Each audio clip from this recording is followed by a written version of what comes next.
Hello, this is Photography Gamer. Welcome back to the channel. Today I'm reviewing Far Cry 6 for the PS4. Far Cry 6 is an action-adventure first-person shooter developed by Ubisoft Toronto. The game takes place in Yara, a state governed by a military dictator called Anton Castillo, played by Giancarlo Esposito of Breaking Bad fame. You play as a rebel who has to unite the regional groups in order to overthrow the regime. So what is it like to play? Well, Far Cry 6 isn't a huge departure from previous installments. The game takes place in an enormous open world full of missions, side activities and an abundance of enemies to fight.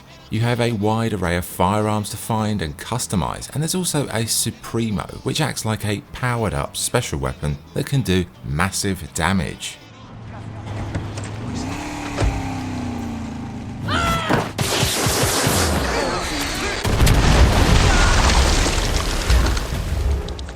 You'll be using gadgets, parachutes, grappling hooks and your cell phone to review photographic evidence that helps you on your mission. The first person gunplay is real smooth, as you'd expect. Shootouts are fun, they're explosive with lots of enemy variation keeping you honest. Keep fighting!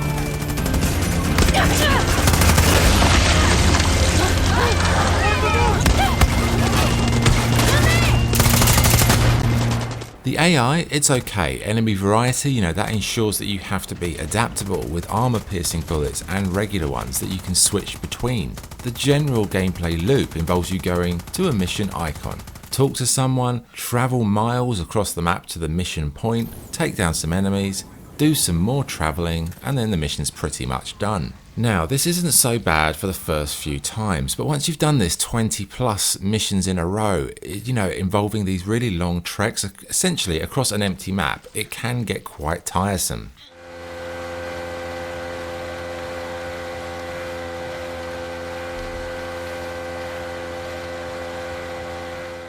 It's one aspect of Far Cry I feel doesn't really add any value to the experience. Why does there need to be so much trekking? It's like they just do it so that it takes longer to finish the game.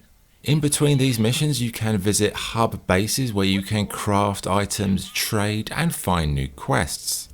In terms of the story, I'd say it's quite an interesting idea, an evil dictator, but one who is leveraging the world with a super drug that has a great benefit for all mankind. Most of the characters, however, are generic fare, but the dictator and his son are, for me, the standouts, and they have the most memorable scenes. You thought I wouldn't notice Libertad selling my Viviro to the Yankees? You're a dead man! When the guerrillas arrested my family in '67, me, Papa, was dragged to this very cell. I was put in the cell next door. 13. Like you, mijo. So yeah, it's a fun game at times, but there's way too much space in Yara. There's no real value to just walking, driving or flying across the spaces from mission to mission. It's just a tedious time drain, and one I really find so uninteresting in Ubisoft games. Does the world need to be this big? No, it doesn't. We've seen many games show that you can do a small open world that's a lot more concise and a lot more engaging. Ubisoft though, they just love a bit of space, but it just becomes tiresome, honestly, travelling around.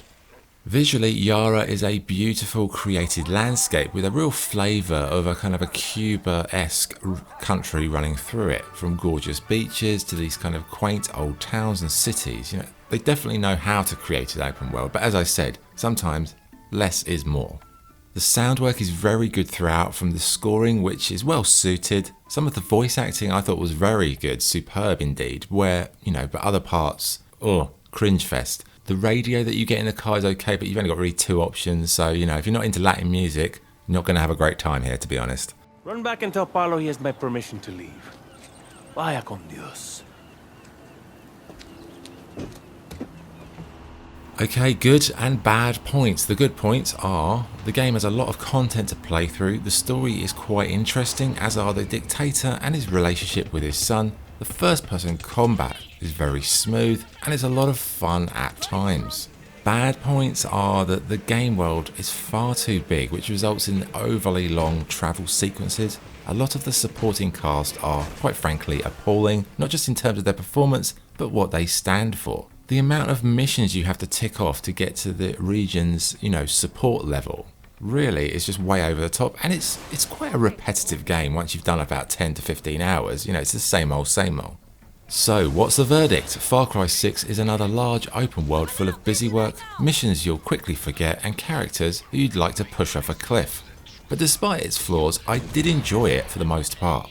The world looks amazing, the combat was really good fun, and the customization options were pretty good too. It's just a shame Ubisoft can't make a more focused Far Cry game, one that has a smaller map, more focused goals, and better character depth.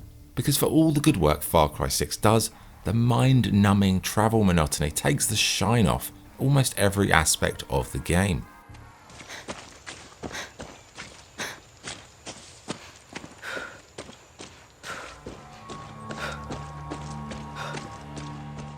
So, a mixed bag.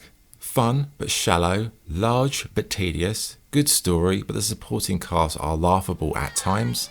I would recommend it if you want a large game that will give you value for money and lots of time, but it's not for people who want a focused, concise story with well-paced progression. So make your purchase choice with that in mind. Right, scoring, I would give Far Cry 6, I'd give it 7.5 out of 10. Okay, that's the review. Thank you for watching. If you enjoyed this video, please like and subscribe or become a patron. This is Photography Gamer signing off. Thank you.